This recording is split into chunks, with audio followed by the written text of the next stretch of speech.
Soyez vigilants. Les catastrophes des derniers jours sont tombées, et seulement un tiers des gens entreront dans le royaume des cieux. Les inondations, les pluies torrentielles et les conditions météorologiques extrêmes se multiplient, les guerres s'intensifient et la situation dans le monde devient de plus en plus tendue.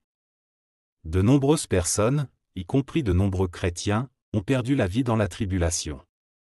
Pourquoi?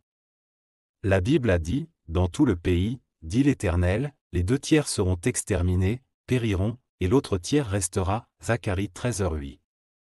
Mais pourquoi même ceux qui croient en Dieu seront-ils détruits? Le Seigneur Jésus nous a dit, ceux qui me disent, Seigneur, Seigneur, n'entreront pas tous dans le royaume des cieux, mais celui-là seul qui fait la volonté de mon Père qui est dans les cieux, Matthieu 7h21. Cela signifie que tous ceux qui croient en Dieu ne seront pas gardés et n'entreront pas dans le royaume des cieux. Seuls ceux qui font la volonté de Dieu, qui sont libérés du péché et qui sont purifiés, survivront finalement, et ils constituent le tiers qui restera. Dieu dit, mon œuvre ne dure que 6000 ans et j'ai promis que le contrôle du malin sur toute l'humanité ne durerait pas plus de 6000 ans non plus. Ainsi, le temps s'est maintenant écoulé. Je ne vais pas continuer ni retarder plus longtemps, au cours des derniers jours, je vaincrai Satan, je reprendrai toute ma gloire et je récupérerai toutes les âmes qui m'appartiennent sur la terre afin que ces âmes en détresse puissent échapper à la mer de souffrance, et ainsi sera terminée mon œuvre entière sur la terre.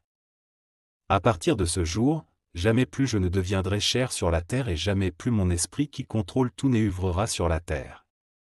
Je ne ferai qu'une seule chose sur la terre, je referai l'humanité, une humanité qui est sainte et qui est ma ville fidèle sur la terre.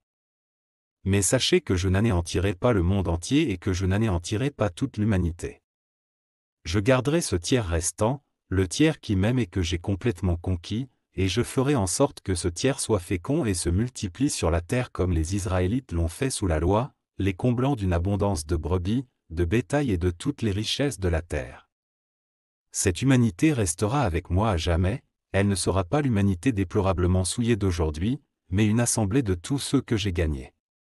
Une telle humanité ne sera pas endommagée, perturbée ou assiégée par Satan et sera la seule humanité qui existe sur la terre après que j'aurai triomphé de Satan. C'est l'humanité que j'ai conquise aujourd'hui et qui a gagné ma promesse. Alors, les amis, souhaitez-vous faire partie du tiers qui survivra et entrera dans le royaume des cieux? Dieu dit clairement que, dans les derniers jours, il finira par vaincre Satan et par conquérir et sauver ceux qui l'aiment fidèlement, comme le tiers prophétisé dans le livre de Zacharie. Alors, comment pouvons-nous faire partie de ce tiers qui survivra? Nous devons faire la volonté de Dieu et marcher sur son chemin. Chacun a la liberté de choisir, et Dieu a préparé le chemin du salut pour nous, tandis que ceux qui s'écartent de Dieu et choisissent le péché perdront finalement les bénédictions du royaume des cieux. Le temps presse et l'épreuve des derniers jours est arrivée. Voulez-vous apprendre comment faire partie d'un tiers du peuple choisi par Dieu? Abonnez-vous à ma chaîne, et cliquez sur le lien pour rejoindre notre communauté WhatsApp.